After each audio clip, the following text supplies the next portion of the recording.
This is the Diligently Hunting Podcast, where our goal is to diligently educate and inspire listeners about wildlife management, conservation, and the intricacies of buying and selling real estate in the Southeast. Through engaging discussions and expert insights, we aim to empower listeners to responsibly steward God's creation and preserve and improve natural habitats for future generations. I'm your host, Danny Bryant. Thank you for tuning in, and let's get into it. All right, well, we've made it back again. This episode is one that has been in the works for, 6 or 7 months. Today I have Mr. Tom Sullivan. He's a Resource Stewardship Biologist with the Alabama Wildlife Federation, and I reached out to him fall of last year, maybe late summer of last year, and wanted to have this conversation. But as I've already talked about, my transitioning careers and all those kind of things and holidays, all that stuff, put a little pause on that, but we got it fired back up. So I'm going to bring in Mr. Tom. Like I said, he's the Resource Stewardship Biologist with AEWF, and we're going to talk a lot about, I think, landowner assistance programs, and he's very heavily involved in longleaf initiatives, I believe, and things like that. So, Tom, thank you for joining today. I know we've had a little conversation before we got going, but excited to have you, man. Yeah, thanks, Danny. I'm glad we can finally get this put together and get around our busy schedules and kind of line something up. Yeah, it's like I said, it's one I've been looking forward to for a long time. So, I guess just a quick intro. I know your background. You're saying you've been in this line of work in this field for a really long time. So I'm assuming because of the cup I saw a few minutes ago, maybe we're an Auburn grad. Yes, Auburn grad. Started in forestry, decided that was what I was wanting to do, and actually ended up in wildlife. But I'm happy I made that decision. I enjoy it. But yeah, Auburn grad. I've been doing this for about 9 years now. Bouncing around from different NGOs, from Louisiana to Mobile, now back to, Central Alabama where I belong and want to stay. On the plains? Is that what Yeah. you Auburn fans say, on the Yeah. plains? Yeah. Yeah, my wife's a 2-time Auburn grad. So once There you go. was her undergrad was in person. So I spent almost every weekend of 3 years up there when we were dating, and then she did her master's online. But she's a 2-time Auburn grad, so she'll be happy. Yeah, I will only be one-time grad. Once was hard enough for me, so I will stick to that one and be grateful. Now you know why I'm in the land business, because I don't know if I could have. I don't know if once would have worked for me or not to be able. I know when I was younger, I was always interested in pursuing a career path. Probably, I say similar to yours, but in forestry, something like that. But man, high school was hard enough that I didn't think college was the right decision for me. That's not easy. Yeah. So, I'm going to be on. I guess the honest side of this is man, I don't even know how many years, double-digit years, probably close to 15, if not more years, I have had an Alabama Wildlife Federation tag on my truck. Yeah. Some of that is just because they look cool, and some of those, some of that kind of stuff, and it you feel like as a hunter, as a guy that is passionate about conservation, stewardship. It just kind of, even the 20,000 foot view of it makes sense. Mm-hmm. In the last year or so, I really dove in and started trying to learn more. As we were talking about, I wanted to learn as much as I can about programs and opportunities that are out there, from land ownership perspective to, youth involvement perspective, educational perspective, and all that. So really diving in to see what the AWF has to offer. And a lot of that one of those came from, I think when I originally reached out to you, was a Facebook post I saw. Mm-hmm. Didn't even know that there was a program that AWF offered for land ownership assistance and things like that. And that's what piqued my interest, and actually where I got your email from to send the email. I was trying to look back and see. It was back in July of last year that I saw this post, that y'all's Land Stewardship Assistance Program, a free service for landowners interested in planning and implementing wildlife habitat improvements. So tell us a little bit about that. Like I said, wherever the conversation goes is where it goes, but tell us a little bit about that and what AWF has to offer for the landowner.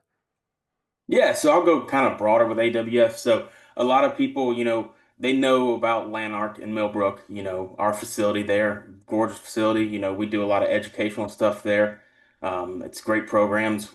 It's really interesting to see. I get emails every day about all the schools coming into that educational program, the nature center. It is amazing what they're doing. It's really good. Then we got all the cook-offs that are coming up. Those are great times. We not only, it's wild game, talk conservation. It's a great time. They should have one in every area close to you. So that's something else. We could put a link on it. Hmm. But then, we have our land stewardship program, which actually started in 1999. So we have been going strong with that. And I am specifically involved in the longleaf pine initiative that we have. So basically restoring, maintaining, stuff like that. Now, I don't just only do longleaf, I do everything as well. But yeah, so we've been doing this since 1999. I've been here for almost a year. But I kind of cover the east part of the state. If you can kind of cut off at the interstate, the only other place I go across the interstate is Mobile, and right there, Baldwin County, I cut off at the bottom. Right. So we cover that as well. But yeah, we're free technical assistance to the general public. A lot of people reach out because they want to, have better habitat, wildlife habitat, but don't really know where to start. That's usually what I get. Either that or, they've been on Google and they've looked up, how to do this, and there's 75 different ways to do it Right. because everyone has a different opinion. So just trying to meet everyone in the middle and go from there. So that's kind of what we do. Offer them the technical assistance, mapping. If they're interested in funding, we personally don't have any funding, but we help them reach out to the people that do. So that's kind of what we've been doing and continue to. Right. So I think about, and I think, well, similar probably to the real estate world. I've come as I've got to know more people in your space and in your sphere. It seems like a lot of y'all, maybe it's a small world kind of thing. Like a lot of you know each other. A lot of that's probably because the where you know there, it's not like every school offers the kind of programs that y'all attend and things like that. But I think a lot about, I don't know if you know or have seen any or listened to the Southern U and those guys and that what they do and we'll forgive them for being involved with Tut Land Company. That's fine, but phenomenal information source in a lot of ways to me. But also, I I was thinking this weekend as when we were talking about it earlier, and I went up to that field day that the Department of Conservation hosted. I was listening to their newest episode talking about this habitat network that they're building, and it honestly makes me think about, that's an awesome thing and it's a great thing, but a lot of people may not be able to afford or, you know what I mean, to be to do things like that, but yet they're unaware of programs like what y'all offer that are free to the public. And I know the state offers some similar kind of stuff as well, like Yeah. that it is, hey, we can come, no, not necessarily come implement and do the plan, but can at least have a good solid professional discussion on, hey, these are things that you could do to meet your objectives or to improve your habitat or whatever it may be, or to long leaf restoration, those kind of things. I don't think there's, in my experience, I don't think there's that many people aware of the amount of free programs that are out there, specifically like this one with AWF. Yeah. So do y'all see that maybe like getting the word out's a vital part of what you do? You know what I mean? Like, Yeah, I mean, just getting the word out that helps. We have tons of partners, man. And half the time I'm not just going by, I mean, sometimes I'm not even going by myself. right. We have some Longleaf Alliance people going with us. We have Alabama Forestry Foundation going with us. We have, Alabama Forestry Commission going with us. So it's always a tag team effort, in a lot of these areas. It, we find a good amount of people through social media, word of mouth. Of course, our magazines, Mm-hmm. magazines always pretty big. That's usually when we get pretty busy. But yeah, a lot of people still kind of, it's the same way with NRCS and any other federal funding. They still don't know that there's funding out there, Right. Right. Right. and But no, I mean, it's getting better. Yeah. I mean, it's just as a whole, like you said, we meet all these people. I know all these people. We just had our wildlife society meeting a couple of weeks ago, and I knew half the people there, and it was great to see. We're all here for a common goal, and Right. basically, how can we all reach that common goal and help out landowners? Because that's always something on the docket is how can we do better? Right. Right.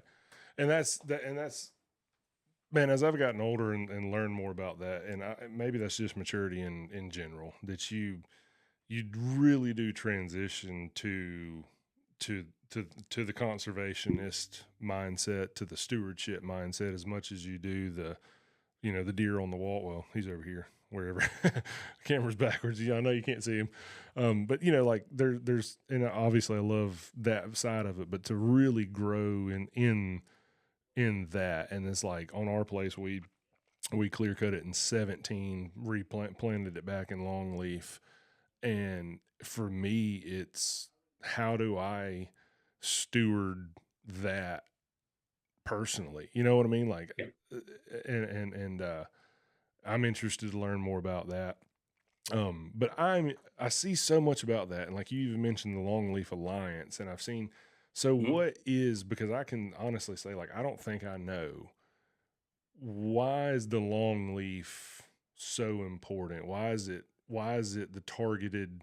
I say targeted. Why you just see so much push in that world, and so what is why the longleaf? I guess is the question. Yeah, so kind of run back. Historically, longleaf, go all the way from Virginia to parts of Texas, and it kind of in the state of Alabama, the historic longleaf range kind of cuts off around Coleman, maybe so most than half the state. And it used to be all longleaf. Back then the quail were vibrant, the turkey were vibrant. Everything was vibrant because not only was it longleaf and natural, it was also getting fire and stuff like that. And basically, timber companies came in and started buying up bigger properties, and longleaf might not be their objective, so they went with loblolly. I don't know that it And is. no, yeah, and we know many timber companies now doing longleaf. I mean, that's timber companies are everything's starting to change, hopefully. Um, but longleaf, I mean, it's going to be pushed for the next, I mean, for the rest of my life cycle too. I mean, Right, we want to get back there. I mean, it's a direct impact, and that's why when I meet someone and they have a clear cut and they're like, "Well, I'm really interested in that grassier, areas and mm-hmm, stuff like that." Well, perfect, longleaf. I mean, because it can be burned at almost every stage of its life. It can be managed for wildlife. You right, plant loblolly and you can't touch it for at least 7+ years, right, and it's just going to be a barren wasteland, and it's just tougher to do. But longleaf, it's just that's the key to everything. Just getting back to that natural habitat, what we used to be, where we were thriving. right, You know, and I mean, it's not even just longleaf in general. It's just habitat degradation. All these neighborhoods coming up. I mean, it's everything, man. It's it's right, it's it's a much bigger picture than just converting to longleaf. right, But I always tell a landowner if you have, a wildlife minded, focus, longleaf is always going to be the key. It's especially because you'll still get that money on the back end. Um, you know, it's better quality tree. Most of your poles are going to be coming from it, so it's not it's a no-brainer. right. I think you touched on something there that I know I was oblivious and ignorant to, and and going back, man, it's just thinking about people that have impacted me and caused me to be curious. Um, the Native Habitat Project, Mm. watching his stuff, and like his where he talks about what Alabama was 100 plus years ago, or whatever that timeline may be. And I think the common, if you don't go down that path of educating that, you drive around and you see, to your point, because I grew up 20 years or more on timber leases, both in like Stewart County, Georgia area, Henry County, Alabama, Barber County, Alabama, all those kind of places. And in your brain, that's just what Alabama looks like, right? You know what I mean? Like you miss the point of, well, this isn't what it always looked like. This isn't the habitat that we always had. And I've heard so much too, and it seems unfortunate that so much timber companies bought up so much land, which is a beautiful thing for when they open them up for hunting leases and you need somewhere to hunt, and there's benefit there. But now it's to a place where like even the timber market's not very great. So there's thousands and thousands and thousands of acres of poor habitat and just undesirable wildlife habitat. What are we going to do with it? Like, what, you know what I mean? Um, and again, that's kind of my goal here is for myself to continue to learn and understand and help in any way that I can get information and that out there of what Alabama used to be, and or even what our habitat was and where our deer thrived. And I think there's just such a mindset in our state, at least in my area of our state, in the it's just poor genetic in deer, whatever it may be, right? Like you can't grow the same caliber deer, but yet we completely neglect that our habitat is in nowhere near as conducive to what it used to be and what it could be to promote quality wildlife, like not just whitetail, turkey, quail, all those Yeah. things. Yeah, I mean, the amount of times I hear, there's just not many deer in my area. There's not many deer in my area, or there's not many turkeys or stuff like that. I'm like, well, when's the last time you burned? Oh, 7 years. Right. I get the big one for me is I get a lot of time where people are like, well, I'm really trapping predators pretty hard. I'm like, okay, well, what else are you doing? Right. Nothing.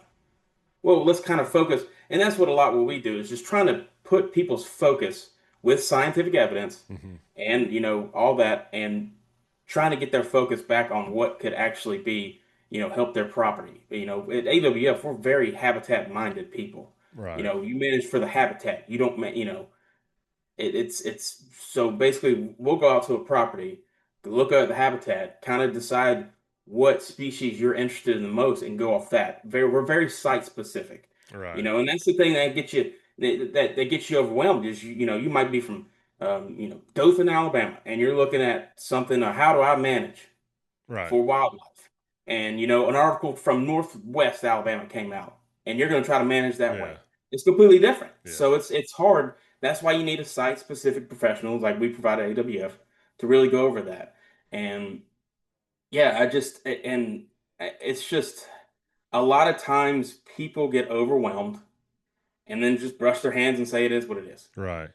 Um, you know, uh, Properties, it's never too far gone. Sometimes we might have to start over, but that's not a bad thing. Right. But it just takes a little time, and like I said, obviously money, but there's options out there Right. uh, to help with that. But that's it. That's just it is what it is. I mean, we have to make sure that our landowners, don't become overwhelmed. Mm-hmm. You don't want to overwhelm them because I understand. I mean, it's if you sit here and tell them, well, you got to thin this, you got to do that, you got to do this, and all they're hearing is money in their head. Money and work. I Yeah. understand. So yeah, I mean that's a big part of wildlife management as well. Is taking what the landowner has and trying to make it as fiscally as responsible for Mm-hmm. them as well. Right. It's so there's a lot to that. A lot to that. Right. Which is that goes back to what I said earlier. The reason I love these type programs is because you're already providing a service at Hmm. no cost Yep. as far as the consultation, the conversation, the education. That's the first place that you got to start in these things. Like you said, site specific information, site specific science that says, hey, on this site, this is what would produce results. Um, I always, my mind gets off track sometimes with what I was thinking. But so, an example of that. Um, so our place is a family farm. It's been in my family for I don't even know how many years, to be totally honest. And I'd have to go back and look. I mean, I know in the 40s at least, well, before the 40s. And so it's 150 acres total. 80 acres of that is in cultivation that we lease to a farmer. We've got a 12-acre hayfield and a couple home sites, and the vast majority of it at one point there's about 15 acres that was just fallow because erosion issues if they farmed it, and then just old growth hardwoods, you know, down towards the creek and all that, which is what we had logged. And in 17, like I said, put back in the long leaf. It's had fire run through it once. Certain aspects of it burnt really well, especially the stuff that was fallow, because it was mostly grasses and all that kind of stuff. The sagebrush, whatever. My brain's not even thinking of the name of it right now, but just Room sedge. broom sage. There it is. Burnt great. Some of the other stuff was thicker briar, not a lot of litter on the ground that really pulled fire through it. And I'm sitting in a stance right now that I'm trying to educate myself with, because my dad handled so much of that process because it was managed or was, I don't know the full specs on that. It was in a CRP program, it was Hmm. at a forester helping manage it and those kind of things. And I'm looking at it right now, dying to burn part of it. And our place lays out perfectly that you could stage burn. You could do this 12 acres this year and then the next, and kind of like that. Always having that habitat variety on the property. I've never performed a burn to that level. Hmm. So you kind of look at it, and I mean, I've burned our hay fields. We've done a lot of those things, but I think that's where, like you made that comment. Even there are things within the state that they offer and that you can do to learn to burn, to do the things appropriately. And that was even the event we went to this past weekend. I went to. We did a burn on at the nature center there for them to show that point of like, hey, this isn't as scary as they want you, as you think it is. Like here's ways to handle it and control it. And I think that's a conversation. I got two thoughts on that, but that's a conversation that it seems like the last 5 or 10 years that the fire element has really become a hot topic of conversation. Hmm. Maybe it's been longer. Yeah, Maybe I haven't heard it for that, but it seems like so many more people are committing to the use of fire Mhm. for habitat management. Is that an accurate thought, or Yeah, we're getting there. It's still right? some work, Still a lot of burning to do, but Yeah, we're getting there. It's just a lot of times, like I said, it comes back to not every property can be burned right away. I mean, right. especially, that thick area. That's why, it takes some initial management to be able to get to that point. With fire, it's if you're at a starting point or you want to maintain something, you continue with it. Mm-hmm. A lot of times, if you haven't seen fire in 10 years, we might have to do something a little more before we get to that point. But they're not, landowners in general aren't as afraid of fires as they used to be, Right. because I mean and I think education is doing a really good thing, and I'm glad they're getting people out in the public. I know Auburn Extension, Alabama Forestry Foundation, AFC. Let's see, Tall Timbers out of Tallahassee. They do a bunch of learn to burns and stuff that are throughout the state, especially the AFC doing, their certification. They'll do one in Foley, they'll do one in Auburn, and I think they kind of rotate in North Alabama too. And Yeah, definitely get your certification. that's the one I've been, and I got on the website. I found that a few years back, Yeah. and just didn't have the time to commit to it. But it's something I could do this year, Mm. for me. And I was like, and they talked a lot about it this last weekend about like, hey, you can go to this becoming a certified bird manager. Like it's a week long thing or 4 days, something. But it Yep. is an in depth educational workshop on burning condition, all the important information to, like you said, to feel confident in what you're doing, because it is a tool that yes, poor planning, just going out there and lighting something on fire is never a great idea, but when done properly, the success to danger ratio there is not that high in all reality. If you like they said, if you have a properly implemented burn plan. Mhm. um Yeah. Yeah, absolutely. I mean, and that's the thing. A lot of times I'll meet with a landowner and be like, Have you burned this before?" And they're like, "I want to, but I'm right. weary of it." Hmm. And when I hear that, I'm like, "Good. Yeah, if you're weary at all, Respect please, it. yeah, yeah, yeah, please Right. do, because I mean, it's Mother Nature, man. Right. It'll kick you." So, but I think if people are able to burn their property, that will help a lot more, because not only are we talking about, habitat degradation and stuff like that, we're also in a field where a lot of people are retiring and a lot of people aren't feeling it. Right. Well, not only from, the agency folks, but to consultants as well. I mean, you can call someone right now a consultant, and some of them, will be booked up for who knows how long. Right. So if you're able to be able to do that by yourself one day, and that's why, we have those PBAs, the Prescribed Burn Associations as well. I got one in Central Alabama. Yeah, I don't think That's we have something. one down here in the South. I've tried to find one. I know the one. I think Barber County is the furthest Yeah, county that yeah, is it's the in the furthest. Yeah, Central I'm not Association. sure. I'm sure someone's coming.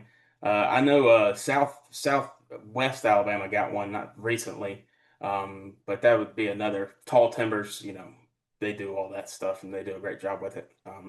But yeah, it's just, and that's another thing is education, and when it comes to a landowner trying to burn 20 to 30 acres, getting a consultant out there is going to be a little bit harder. Right. So, and that's what most of our landowners are. Not most of our landowners own 500 to 1,000 acres. I mean, it's impossible to be that way. Right. It's hard. Yeah. But a lot of it, is smaller acreage, and it never gets burned, and then the next year it doesn't get burned, and then the third year they're done, and it's just, which I understand. I mean, it's frustration and not knowing things, so Hmm. it's I understand. Well, there I got two thoughts on that. So I think about you made a really good point there. It's almost the same philosophy as like the QDMA and stuff. Is Hmm. if okay, I have in totality I have 150 acres. You know, one third of that is kind of the huntable acreage. The rest of it, like I said, is farm and hayfield, things like that. But if the guy beside me that's got 40 acres is of the same mindset, the guy behind us that's got 100 is of the same mindset.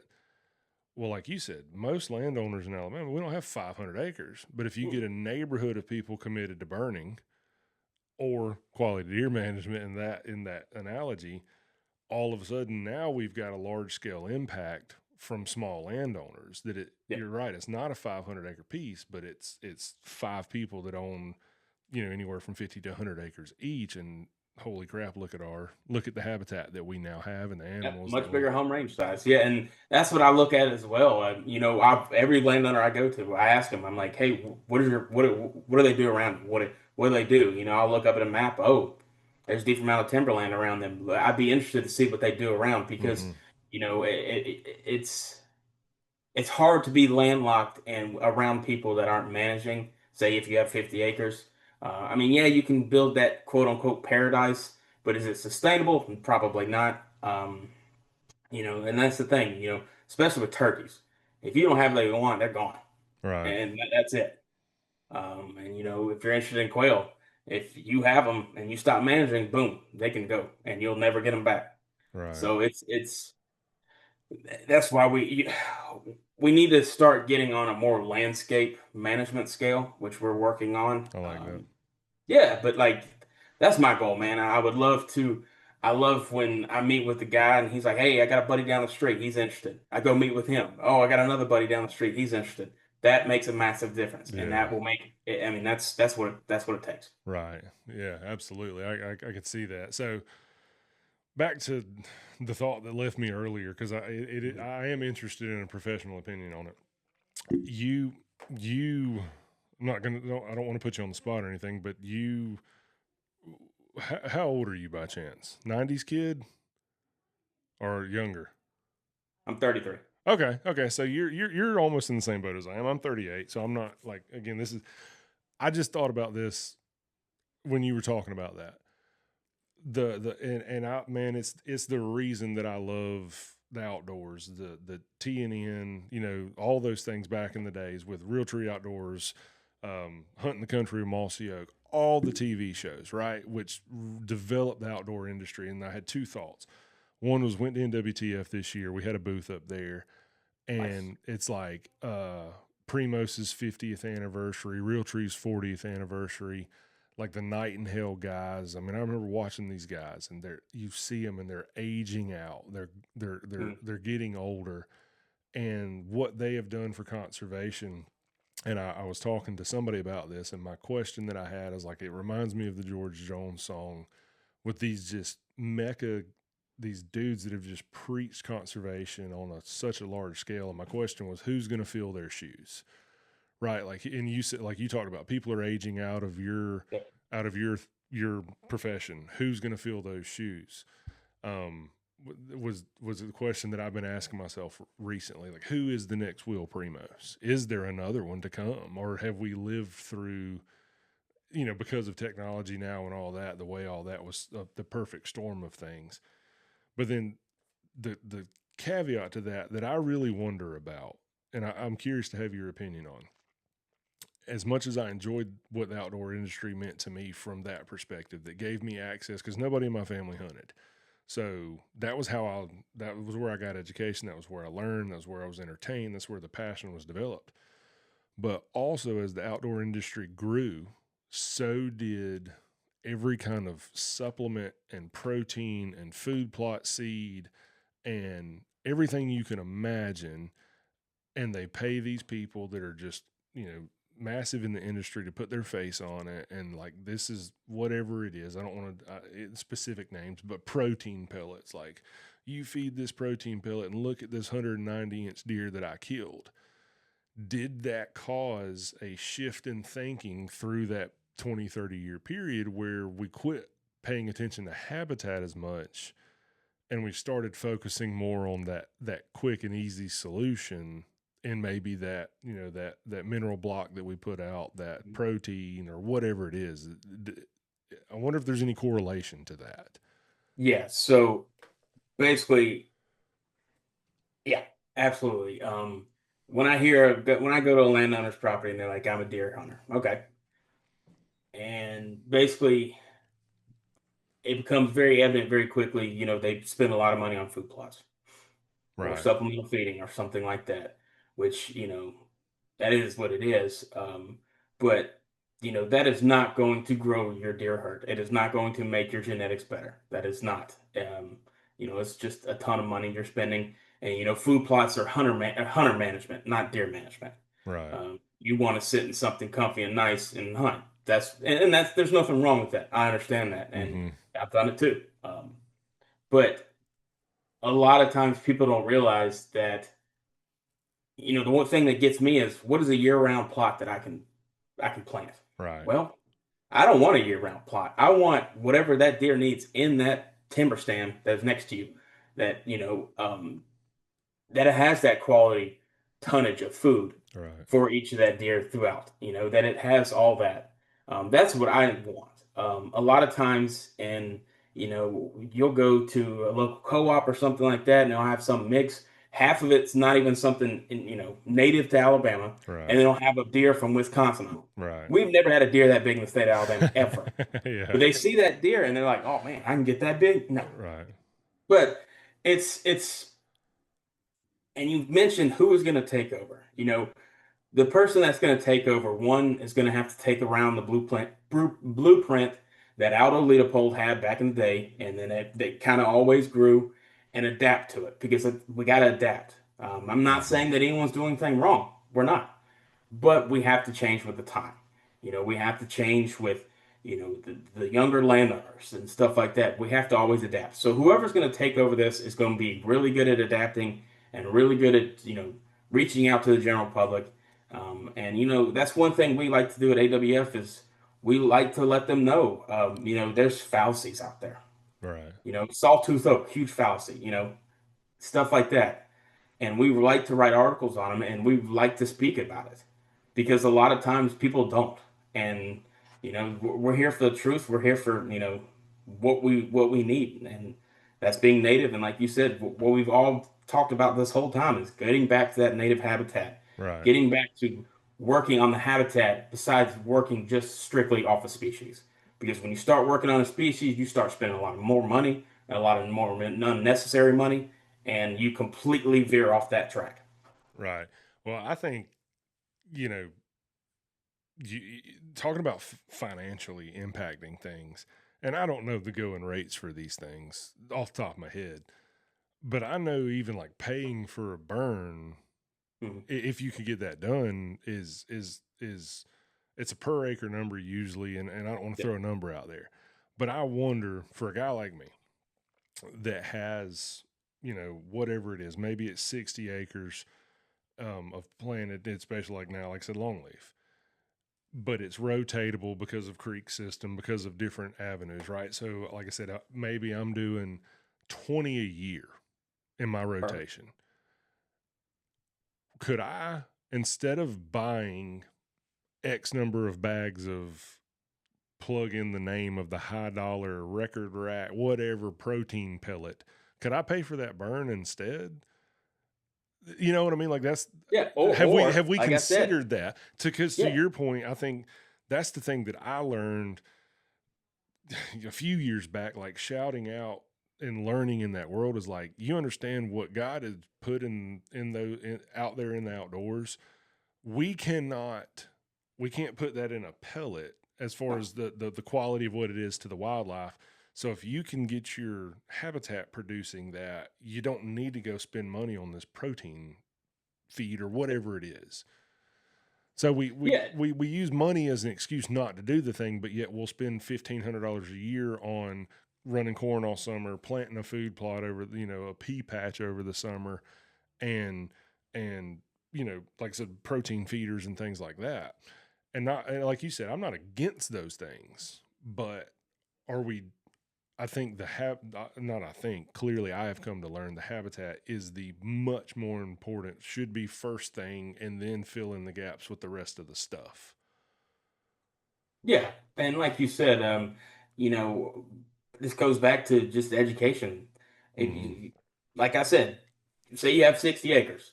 We talked about adapting. Okay, we sat here and said fire's good. Okay, yes, fire's great. And then we decided we're like, wait, instead of burning that whole 60 acres, let's block it up into 20s, 320s. Mm-hmm. And so that's what we're doing now is let's try to make this habitat, which, like I said, there's no reason not to burn. But instead of that whole 60, let's block it up and have three different habitats right there. Right. And this all goes back to if we can get it. A lot of times landowners don't think, oh, I got to burn this. Well, if you don't feel comfortable or if it's a little sketchy at first, let's get a professional out there to burn it, Mm-hmm.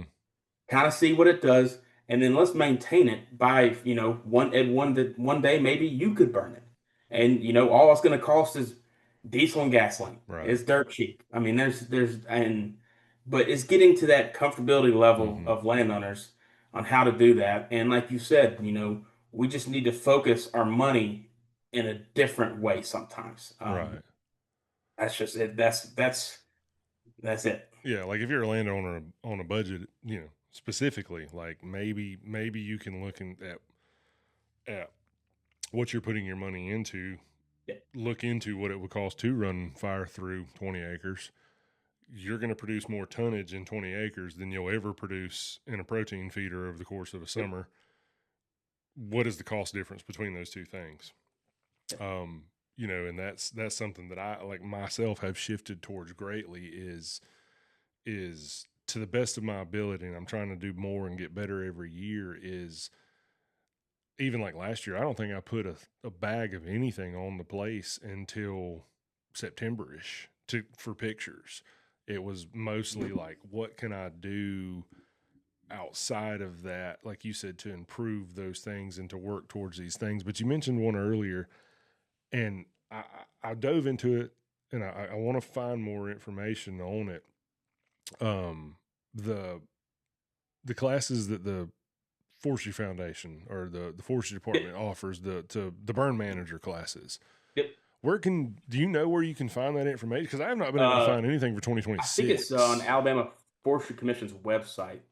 Um, I think they usually, let's see, they usually have one because they won't be doing anything right now because it's still the burn season. So they Right. usually have one in the summer, one in the I don't remember. But I know that they rotate between Auburn University and Foley and something up north as well.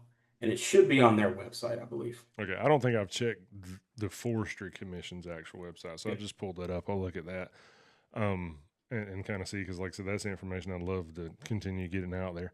Um, so, which, like I said, happens sometimes. love the conversation. Love where we're going. But let's get back specifically into. By the way, I want to say that it was not planned for us to wear matching hats, but I did order. Um, I don't know. It's been a couple months ago. Got on the website, and I'm going to recommend you do that if you've never been on the alabamawildlife.org. Man, there's so much stuff on there. I was perusing it earlier, like you were talking about the articles and stuff that y'all have that are written, Yeah, I mean, we're even doing educational. stuff with the reefs down in Mobile. I mean, it's a ton of stuff that we're doing that it would take too long to even talk about. Right, right, It's right. fantastic. Yeah. Yeah, but also there's an awesome shop on there Yep. where you can buy your tags. You can get hats, shirts. Also, which I didn't even know. Hold on a second. I didn't even know that this was a thing. I actually Yep. bought mine off of eBay.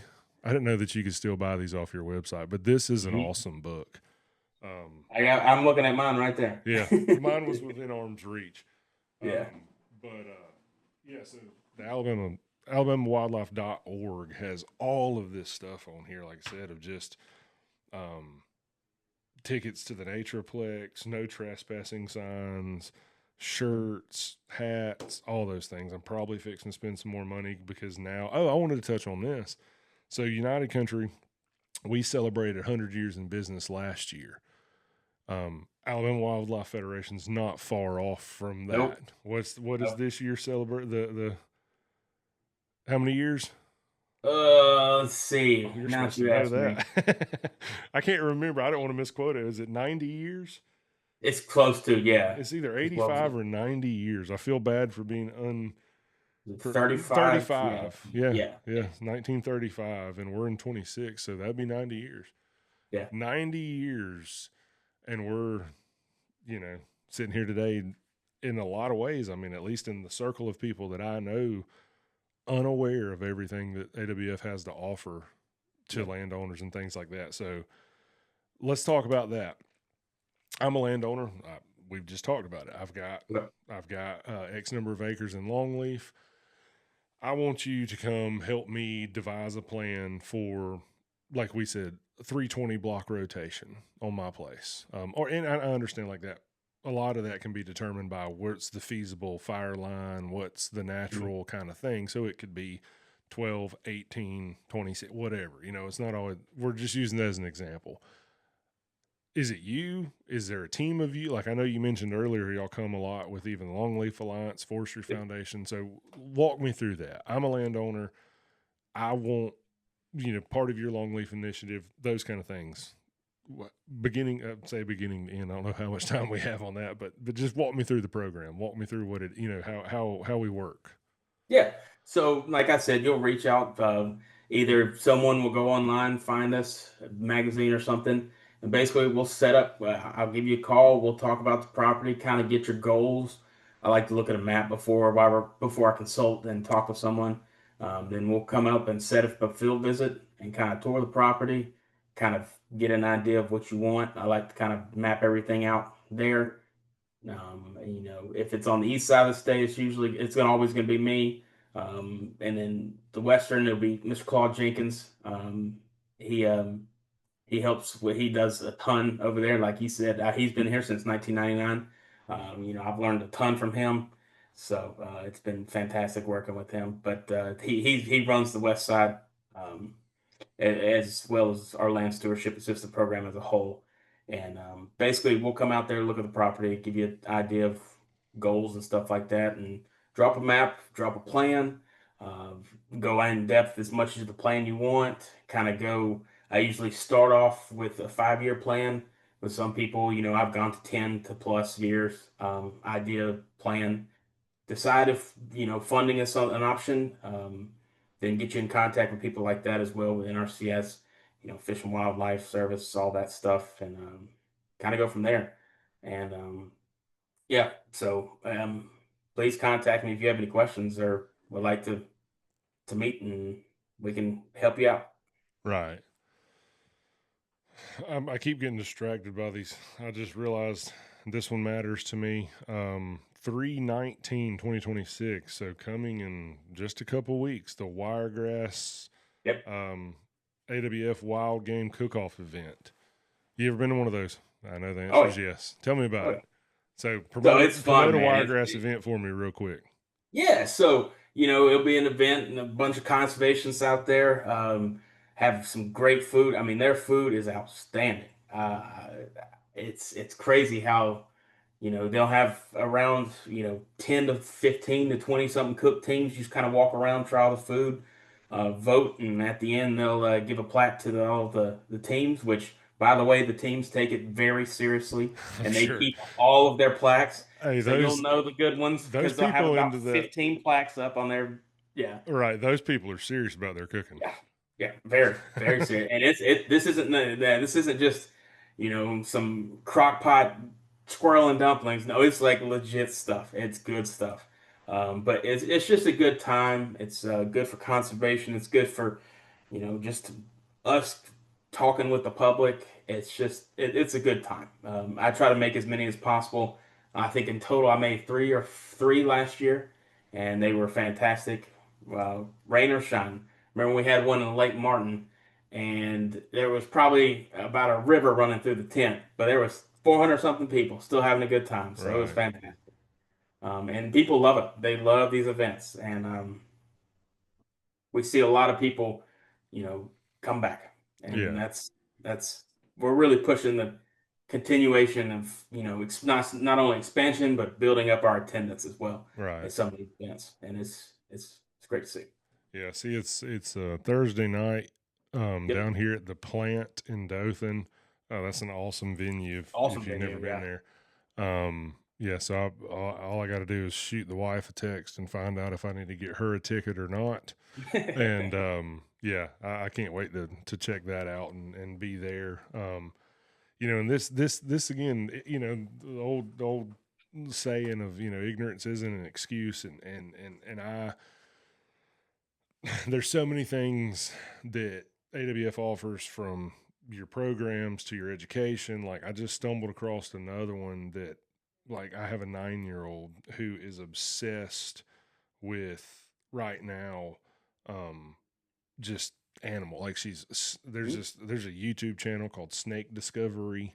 Like, she's Uh-huh. just into all of it. And I just noticed on here, um, under I lost it whenever I went to look at it was like a junior wildlife scientist program. I got to dive into that more. Like, Oh man, the summer camps they have too, that's crazy. They have yeah, some really good summer camps too as well. That's um, awesome. that may be something that, like, um, yeah, that my kids are, or that they would be super interested in. So many programs, so many programs. I just want to keep hammering that out there, man. If anybody listening, watching, TikTok, Facebook, YouTube, whatever, go to awf.org if you live in the state of Alabama and want to see the amount of programs, education, all the cook-offs, man, everything that the organization offers, just to promote conservation and habitat improvements, um, all those, just everything that I hope that we would all be passionate about. Like you said, I think we need to continue to kind of get grounded back in. I don't want to steal his the thunder, but the habitat first. There's a big business in the state, or I say a big business. There's one of those consulting agencies that we've talked about called Habitat First Properties. Such a excellent business name for the world that he's in, because, like what we've talked about, habitat should be before everything, Yep. before the feeder, before the food plot, before all the things. Habitat should be of utmost importance.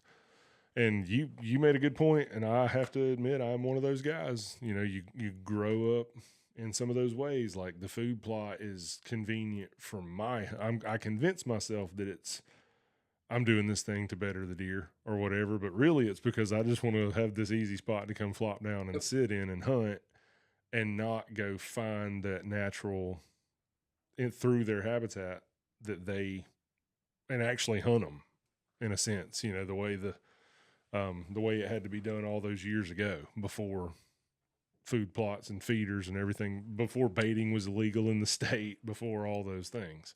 Hmm. So, Yeah, yeah, and like I said, I have no problem with people hunting over a food plot because it gets you outdoors, man, and that's building a generation for more conservationists and more wildlife lovers. Just like myself, I remember being a little kid and hunting over a food plot and kill my first deer.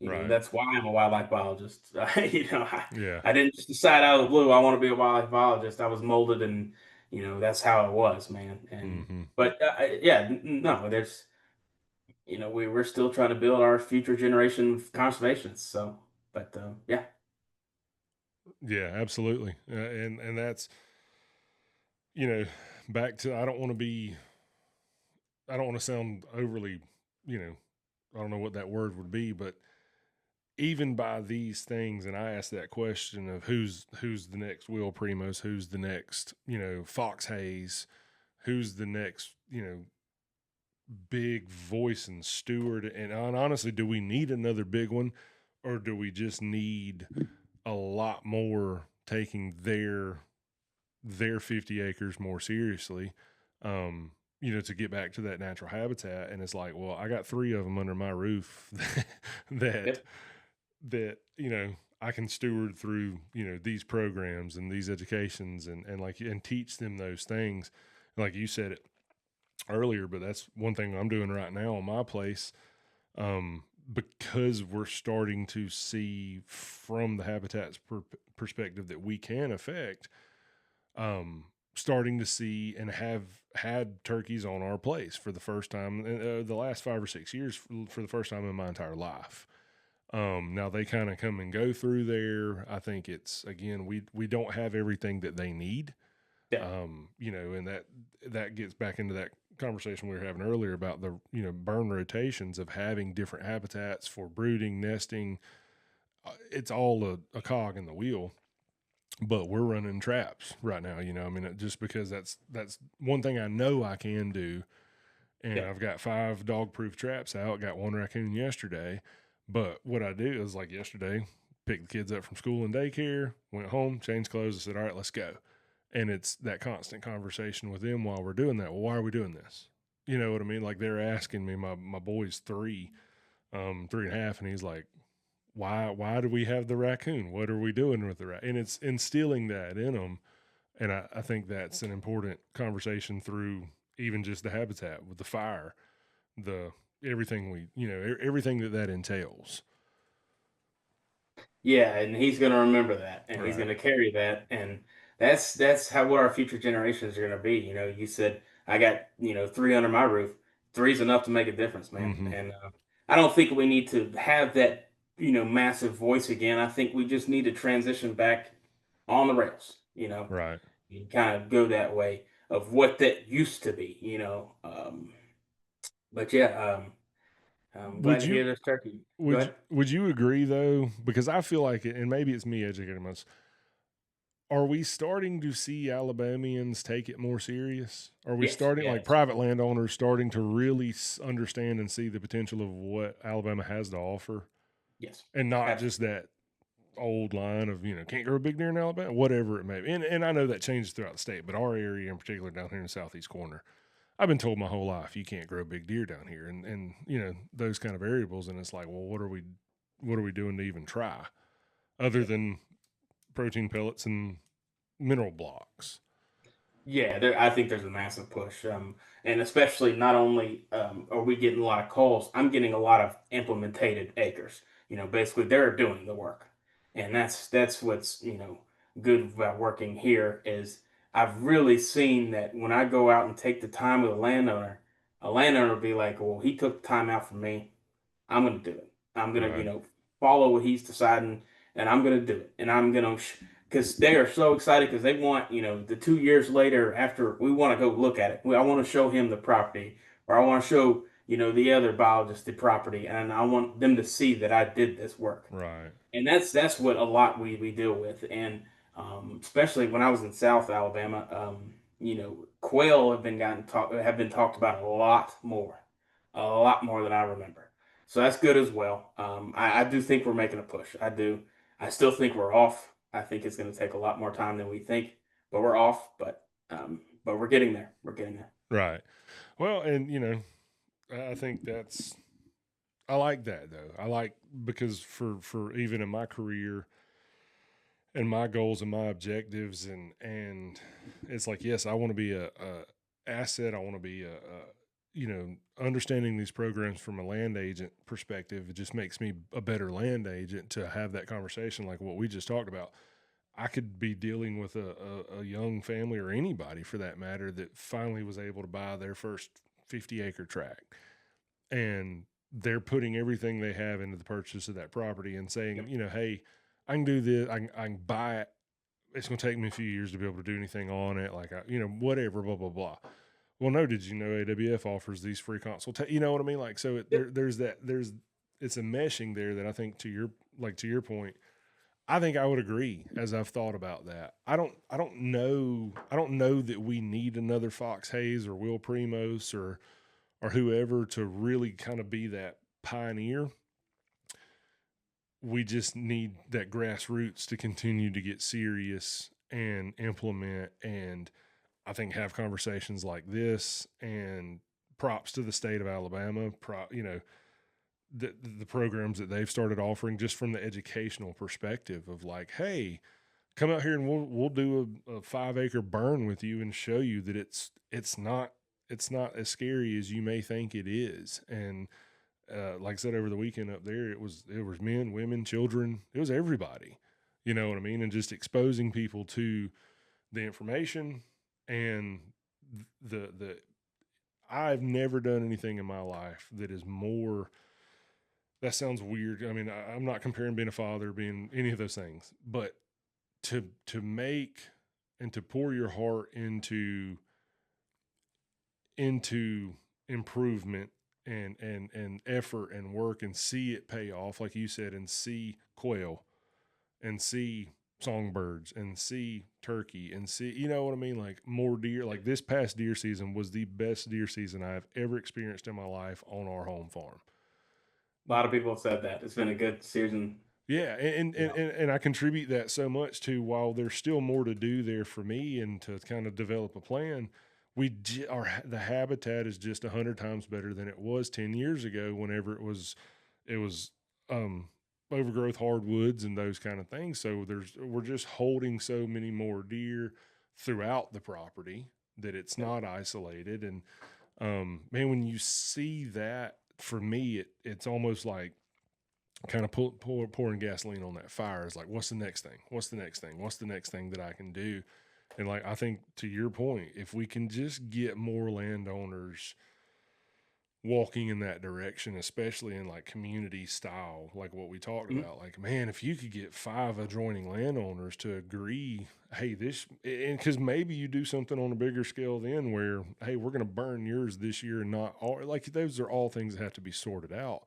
But if we can work in that cooperative scale in managing habitat, like what could the state of Alabama become? What could your county become in quality quail, deer, turkey, insert game species? Yep. No, I agree. I agree, and I think especially we've seen a huge rise, and it was after COVID as well, but in people just being outdoors. Right. And, maybe we're starting to see more people instead of, you know, looking around, staying inside, they're wanting to dive deep outdoors and they're realizing, well, there's some areas that aren't as pretty as I want, and they're pushing for, well, how can we improve this? And I think, not only did COVID make a big dent in that, but I think this generation, we grew up behind, a phone and stuff like that. But I think it's starting to transition a little more into, in certain areas, especially. But we are interested. Hunting isn't just to hunt, man. Mm-hmm. It's building a relationship, like you said, with a child. It's you know, going out with your grandfather. That's the relationships and stuff I will always remember. You know, Right. and what built me of what kind of a person I am and stuff like that. But yeah, and it's just, yeah, it's just good to see. And I really, I enjoy this job a lot. It's very it's a very comforting, successful job. Right. It makes me feel very very proud. Because there's always someone younger. If it's a grandkid, if it's a child, or a son, a daughter, they're doing this for them. A landowner's doing this for them, and that's why they called me out there. Right. And I found out very quickly on the reason they're doing it. Yeah. They'll bring them up very quickly, and I'm Yeah. like, yeah. So Yeah. it's a very pleasing job. So Oh yeah. I could imagine. yeah, I could imagine with that. Well, so are you going to be in Dothan 319? probably not. Ah, you don't want to come to our cook off? It's okay. I understand. I'm sure. I'm not. I'm sure. I know you're a very busy guy just from our communication back and forth of getting things Yeah, scheduled. I was just, like I said, I'm definitely going to make it a point to be there at that one. And I'd look back and maybe even some more. And we love hopping in the car, taking a road trip, doing whatever. May look at some other ones, but definitely going to make it a point to attend the local cook off. But yep. I keep forgetting the screen there. But all right, well, I've taken a bunch of your time, a lot of awesome conversation, a lot of awesome information. I feel like at some point there's probably going to be a need to talk about it some more Yeah, please. as Yeah, absolutely. questions continue to rise. And like I said, I just want to continue to be a resource that I, to the best of my ability. So any final thoughts from you on um, any maybe something you didn't, we skipped over, missed, anything like that? How can people get in touch with you if they're and I'll throw your contact information, or at least your email. I don't want to, Yeah, if people have questions, you service, and I can even put the map up. I know you mentioned if I'll you're, send you the map yeah, you're if you don't have listening, it. watching, it kind of runs at a diagonal across the state when you think about, um, yeah, so East region and West region is how it's divided, right? Yep. So you furthest north for you is Cherokee, all the way down to Mobile County and everything to the southeast of that. So obviously here in the Wiregrass area, all of our Henry, Dale, Geneva, Covington, all the good places. So I imagine you have a lot of road time. Yeah, I do. Yeah, and just to close out, I mean, if anyone has any questions, wants me to come out and see the property, please do. My email's tsullivan@alabamawildlife.org. You can contact me that way. Even if you're not in my counties, give me an email. We'll figure it out. Someone will come out and see you. Right, right. At least a point of contact Yeah, absolutely. to get across. But yeah, man, Tom, I appreciate it so much. Yeah, I hate that it took so long to finally get this together. that's all right. But and I think for me, a lot of clear path, clear kind of the brain's going to be moving a lot, like you said, of how can I play my part in being a cog in that wheel and continuing to try to do things like this and spread the word on the habitat management and those kind of things. So, man, I certainly appreciate your time, appreciate the conversation, appreciate Alabama Wildlife Federation. Like I said, I'm probably gonna end up ordering me another T-shirt or something here in a minute. But thank you so much for your time, man. Have a good day, and I don't know. Good luck to you come turkey season, I guess. Yeah, there you go. Yeah, I So, appreciate you having me on, Danny. I appreciate it. Thank you. yes, sir. Thank you for tuning in to this episode of Diligently Hunting, brought to you by United Country Property South and UC Hunting Properties, powered by Realtree. We would love to hear from you. If you have any topics that you would like to hear discussed or have any questions about today's conversation or the buying and selling of real estate, please contact me at my email address or at one of my social media platforms linked in the show notes. Hunt diligently, and God bless you.